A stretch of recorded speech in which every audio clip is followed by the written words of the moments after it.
Welcome to the second video of this course. In this video, I will explain the differences between peer-to-peer and the client-server architecture. Client-server, I also call it authoritative server architecture. I use them interchangeably. So if I say authoritative server architecture, that means client-server.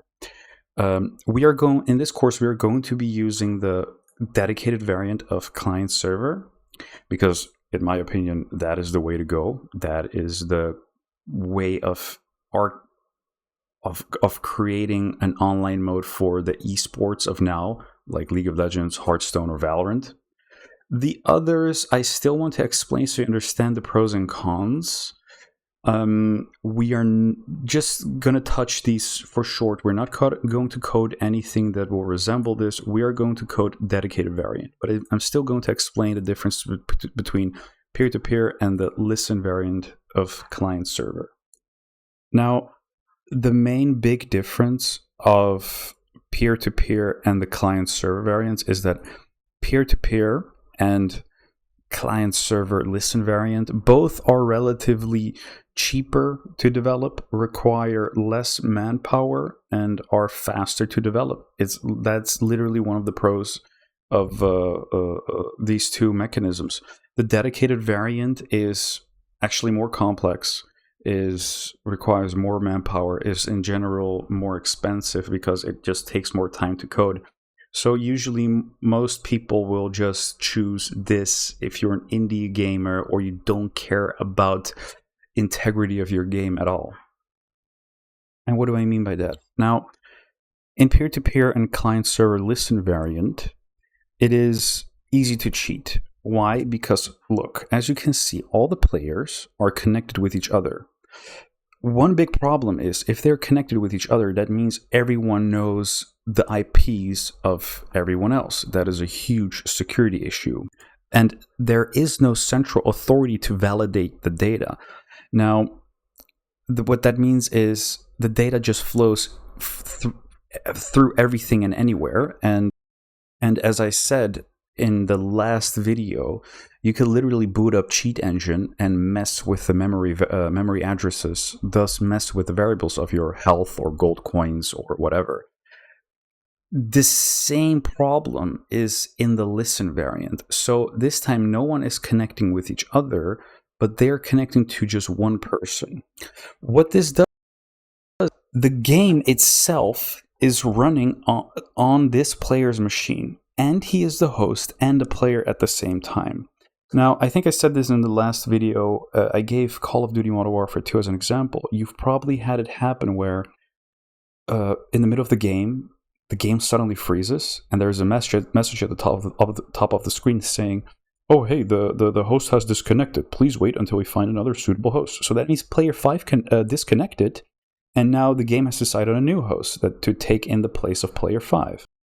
Now, a big difference between these two is that because the host has disconnected, the game has to now freeze and wait. There is a central point of failure. Here, if one person disconnects, they can still play. That is no problem. So in the client-server listen variant, this is better relatively than a peer-to-peer system, but still, a player is a host. You could still mess with the game. Even though there is code in the game that is validating, you can still mess with the variables. This is how you can load up online mods. I think there is also a problem with GTA Online. GTA Online, if I remember correctly, that is actually peer-to-peer. That's why you see so many people cheat and load mods in online. Now, as I said, we are going to be coding the client-server dedicated variant. It's, as you can see, exactly the same as the listen variant, except there is no player as a host. The server is the host. That is going to be an authoritative server, a remote server somewhere in the data center. The game does not run at all on a player's machine in both the client-server variants. Well, in the listen variant, the game is actually running on player 5's computer, but here, the game is actually not running. The game is running without an interface, without any graphical user interface on the server. The battle logic, the login, the business logic is all happening on that server. Player 1 to player 5 are simply connecting to that server, giving input. So the server is getting input and sending back output, and the players are just simulating and showing the data that is being sent in the front end. Now, this means I have literally no physical access to the server. Everything I sent to the server is being first validated. So, hey, is your skill on cooldown? Do you have enough mana? And if none of these are met, the server will refuse to continue with your game, and it will raise a flag like, oh, hey, this guy is hacking. Flag this guy.